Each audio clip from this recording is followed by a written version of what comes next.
Miles and മെമ്മറീസിൻ്റെ മറ്റൊരു മനോഹരമായ എപ്പിസോഡിലേക്ക് എല്ലാവർക്കും സ്വാഗതം.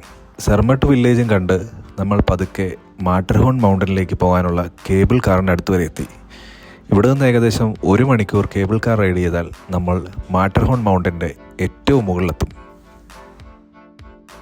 സ്വിറ്റ്സർലൻഡിൻ്റെയും ഇറ്റലിയുടെയും അതിർത്തി പ്രദേശത്ത് സ്ഥിതി ചെയ്യുന്ന ഒരു മനോഹരമായ പർവ്വതനിരയാണ് മാറ്റർഹോൺ. നമ്മൾ കഴിഞ്ഞ വീഡിയോയിൽ കണ്ടതുപോലെ തന്നെ ഈ യാത്രയുടെ ആരംഭം സെർമട്ട് എന്ന ഗ്രാമത്തിൽ നിന്നായിരുന്നു. മോട്ടോർ വാഹനങ്ങൾക്ക് വിലക്കുള്ള ഒരു ശാന്തമായ മനോഹരമായ ഒരു ഗ്രാമമാണ് സെർമട്ട്. ഇതിൻ്റെ പശ്ചാത്തലത്തിൽ നിൽക്കുന്നത് പ്രശസ്തമായ മാറ്റർഹോൺ മലയാണ്. ഈ മാറ്റർഹോൺ മലയെക്കുറിച്ച് പറയുമ്പോൾ ലോകത്തെ ഏറ്റവും അധികം ഫോട്ടോഗ്രാഫുകൾ എടുത്തിട്ടുള്ള ഒരു പർവ്വതനിരയാണ് മാറ്റർഹോൺ. നമ്മൾ ഏകദേശം 1600 മീറ്ററിൽ നിന്നും 3883 മീറ്റർ ഉയരത്തിലേക്ക് ഉള്ള കേബിൾ കാറിലാണ് ഇപ്പോൾ ഇരിക്കുന്നത്.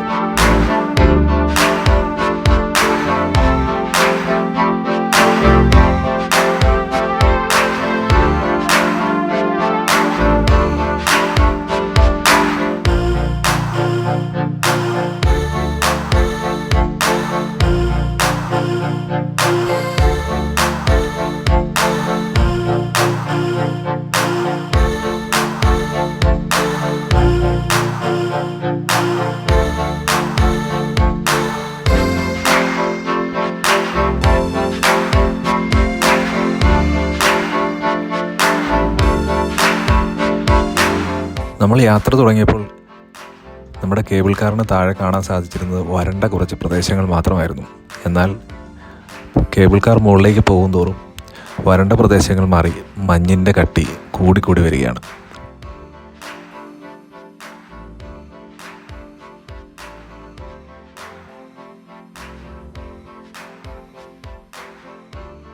താഴെ കാണുന്ന മഞ്ഞിന് കട്ടി കൂടിക്കൊണ്ടിരിക്കുകയാണ്. നമ്മളിപ്പോൾ മാറ്റർഹോൺ മൗണ്ടൻ്റെ ഏറ്റവും മനോഹരമായ വ്യൂവിന് വേണ്ടിയിട്ട് ഒരു സ്റ്റേഷനിലേക്ക് ഇറങ്ങാൻ പോവുകയാണ്. ഇവിടെ നിന്ന് നോക്കുമ്പോൾ മാറ്റർഹോൺ മൗണ്ടൻ ഏറ്റവും നന്നായി നമുക്ക് കാണുവാൻ സാധിക്കും. ഇതിനുശേഷം നമ്മൾ മാറ്റർഹോൺ മൗണ്ടൻ്റെ മുകളിലേക്കാണ് പോകുന്നത്. ഇനി നമുക്ക് ഈ കാഴ്ച കാണുവാൻ സാധിക്കില്ല.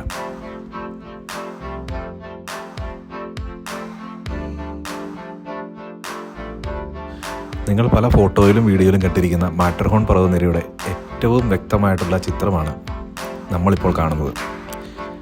ഈ ഒരു സ്റ്റേഷനിൽ ഇറങ്ങി കഴിയുമ്പോൾ തന്നെ കാണുന്നത് ഒരു വലിയ ഫോട്ടോ ഫ്രെയിമാണ്. ഈ ഫോട്ടോ ഫ്രെയിമിന് മുമ്പിൽ നിന്നുകൊണ്ട് ആവശ്യമായ ആംഗിളുകളിൽ ക്യാമറ സെറ്റ് ചെയ്ത് വെച്ചാൽ മാറ്റർഹോണിൻ്റെ പശ്ചാത്തലത്തിൽ നമുക്ക് വളരെ ഭംഗിയുള്ള ഫോട്ടോകൾ എടുക്കാവുന്നതാണ്. കുറച്ചു നേരം ഇവിടെ ചെലവഴിച്ചതിന് ശേഷം ഗ്ലേഷ്യർ പാരഡൈസിലേക്കുള്ള എൻ്റെ യാത്ര ഞാൻ തുടരുകയാണ്.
താഴെക്കൂടെ ധാരാളം ആളുകൾ സ്കീയിങ് ചെയ്തു പോകുമ്പോൾ ഇത് വളരെ നിസ്സാരമായിട്ടുള്ളൊരു കാര്യമാണല്ലോ എന്ന് നിങ്ങളെപ്പോലെ തന്നെ ഞാനും ചിന്തിച്ചിരുന്നു.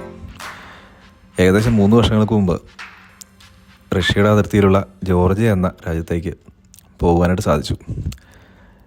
വളരെ നിസ്സാരമായ സ്കീയിങ് എന്നാലൊന്ന് പരീക്ഷിച്ച് കളയാം എന്ന് ഞാനും കരുതി. അതിനായി സ്കീയിങ്ങിനുള്ള സാധനങ്ങൾ വാടകയ്ക്കെടുത്ത് പതുക്കെ മഞ്ഞിലേക്ക് ഞാനും ഇറങ്ങി. 100 മീറ്റർ പോകുന്നതിന് മുമ്പ് 3 തവണ തലകുത്തി മറിഞ്ഞ് വീണതിന് ശേഷം ആ ശ്രമം ഞാൻ ഉപേക്ഷിച്ചു. വാടകയ്ക്കെടുത്ത സ്കീയിങ് സാധനങ്ങൾ തിരിച്ചു കൊടുക്കാനായി എത്തിയപ്പോൾ എൻ്റെ മുമ്പിലൂടെ 7-8 വയസ്സുള്ള ചെറിയ കുട്ടികൾ വളരെ വളരെ നിസ്സാരമായി സ്കീയിങ് ചെയ്തു പോകുന്നത് കാണാൻ സാധിച്ചു. മനസ്സിൽ വളരെയധികം ബഹുമാനവും എന്നാൽ അതിലധികം അസൂയമായി ആ സ്ഥലത്ത് നിന്ന് തിരിച്ചു പോരേണ്ട വന്നു.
ഇത് ഗ്ലേഷ്യർ പാരഡൈസിലേക്കുള്ള ഏറ്റവും അവസാനത്തെ സ്റ്റേഷനാണ്.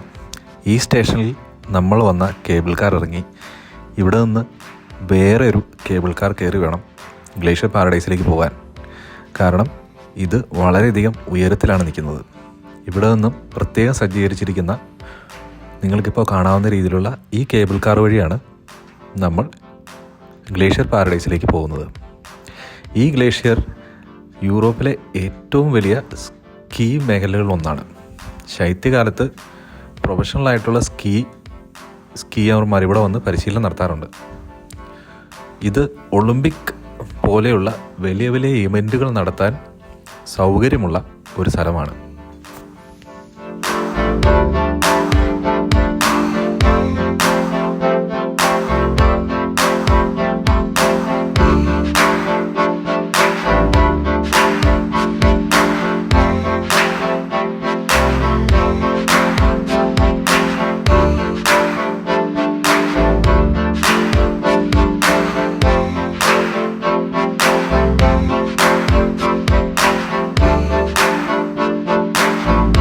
നമ്മളിപ്പോൾ കേബിൾ കാർ ഇറങ്ങി പതുക്കെ കൂടെ വന്ന ആൾക്കാരുടെ കൂട്ടത്തിൽ നടക്കുകയാണ്. ഇവരുടെ പ്രധാനമായ ഉദ്ദേശം സ്കീയിങ് ആണ്. അതുകൊണ്ട് ഈ സ്കീയിങ് തുടങ്ങുന്ന ഒരു സ്ഥലം ഒന്ന് കാണണമെന്ന് എനിക്കൊരാഗ്രഹമുണ്ട്. ഇവരുടെ കൂടെ പതുക്കെ ഞാനും നടക്കുകയാണ്.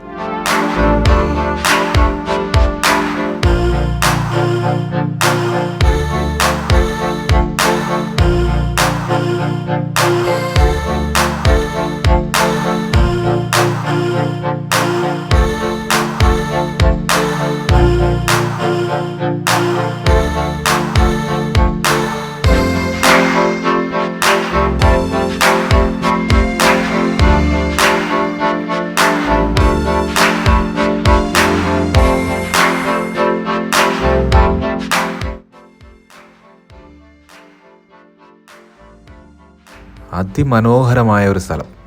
ഇവിടെ നിന്നാണ് സ്കീയിങ് തുടങ്ങുന്നത്. എൻ്റെ കൂടെ കേബിൾ കാറിലുണ്ടായിരുന്ന ആളുകളെല്ലാം അവരുടെ സ്കീയിങ്ങിന് വേണ്ട സാധനങ്ങളെല്ലാം അണിഞ്ഞ് പതുക്കെ പതുക്കെ താഴേക്ക് മഞ്ഞിലൂടെ തെന്നിത്തെറിച്ച് പോകുകയാണ്. അതിമനോഹരമായ കാഴ്ച. തന്നെയുമല്ല, ചെറിയ രീതിയിൽ മഞ്ഞ് പെയ്യുന്നുമുണ്ട്.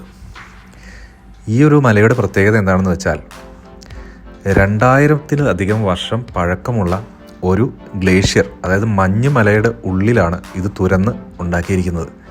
നമ്മൾ ഇങ്ങോട്ട് വന്നപ്പോൾ കണ്ട ആ തുരങ്കം ഒരു മഞ്ഞ് മലയ്ക്കുള്ളിലാണ് നിലകൊള്ളുന്നത്.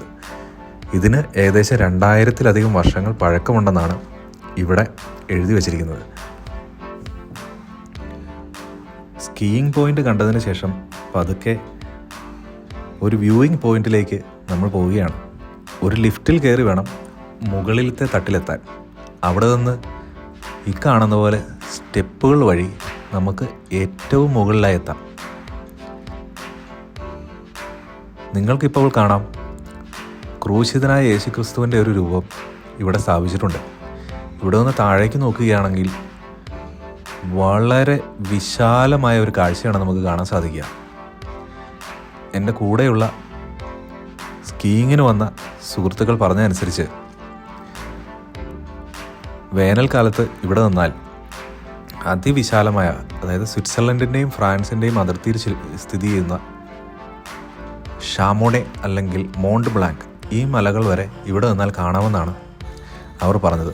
കാരണം ഇത്രയും ഉയരമുള്ള വേറൊരു പർവ്വതനിര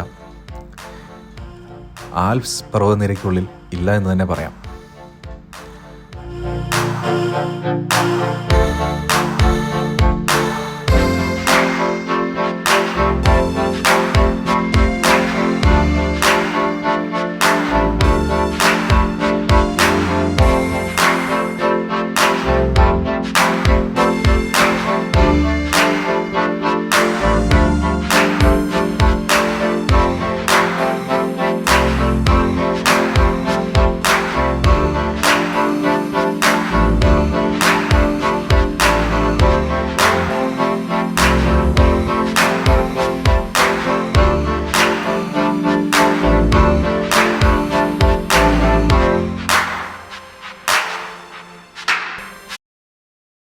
ഇവിടെ അധിക നേരം നിൽക്കാൻ സാധിക്കില്ല എന്നെനിക്ക് തോന്നുന്നു. ചെറുതായി ശ്വാസം മുട്ടാൻ തുടങ്ങിയിട്ടുണ്ട്. അതുകൊണ്ട് പെട്ടെന്ന് തന്നെ താഴേക്ക് ഇറങ്ങാൻ ഞാൻ തയ്യാറെടുത്തു. ഇനി കേബിൾ കാർ വഴി സെർമട്ടിലേക്കാണ് പോകുന്നത്.